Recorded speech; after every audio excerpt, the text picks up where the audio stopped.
घोटाळा होईल म्हणून तुम्ही भेटताय कुठल्या स्थानिक स्वराज्य संस्थांच्या? बघा, घोटाळा होईल की नाही हा पुढला प्रश्न. पण राहुल गांधींनी मतांचा अधिकार, खरं का, वोट अधिकार यात्रा आणि वोट चोरी हा विषय देशभरातल्या घराघरात आणि प्रत्येक माणसापर्यंत नेला हे सत्य आहे. त्याच्यामुळे भारतीय जनता पक्ष किंवा त्यांचे सहकारी सत्तेतले पक्ष हे वेगळ्या मार्गाने काय घोटाळे करू शकतील का, या संदर्भात आमचाही अभ्यास सुरू आहे. कारण हे घोटाळ्याशिवाय जिंकू शकत नाहीत, हे सरळ मार्गाने जिंकू शकत नाहीत. हे लोकशाही मार्गाने पारदर्शक निवडणुका घेतल्या निष्पक्ष पद्धतीनं तरी जिंकणार नाही. आणि निवडणुका निष्पक्ष आणि पारदर्शी व्हाव्यात ही लोकशाहीतली एक महत्त्वाचं भूमिका असते सगळ्यांची, आणि आम्ही त्यासाठीच भेटतो आहोत.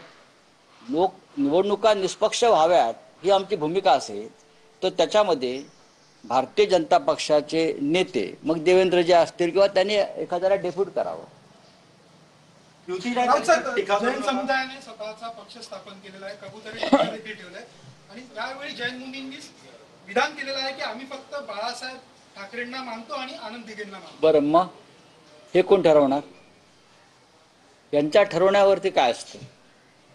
कबूतरखान्यांचं संदर्भात भारतीय संविधानामध्ये असं काय म्हटलंय का कबूतरखाने व्हायलाच पाहिजेत किंवा कबूतरखाने हटवू नयेत? लोकांच्या आरोग्याला त्रास देणाऱ्या गोष्टी ज्या आहेत, लोकांना अडचणीत आणणाऱ्या, लोकांची प्रकृती बिघडवणाऱ्या, लोकांना आजार निर्माण करू शकणाऱ्या, मरीन लाईन्सला एक जैन क्लब निर्माण झालेला आहे लोढांचा, जिमखाना, आपल्याला माहीत असेल. ग्रँड मेडिकल जिमखाना होता, तो जैन समाजाने घेतला.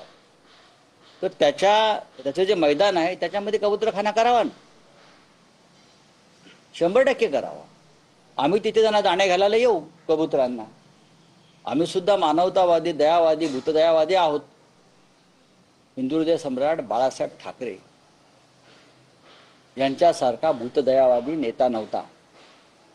उद्धव ठाकरे आणि बाळासाहेब ठाकरे यांच्यामध्ये तुम्ही भेदाभेद करू नका. उद्धव ठाकरे साहेब त्याच पक्षाचे प्रमुख आहेत जो बाळासाहेब ठाकरेंनी स्थापन केला, लक्षात घ्या. आणि आनंद दिघे त्या पक्षाचे जिल्हा प्रमुख होते ठाण्याचे.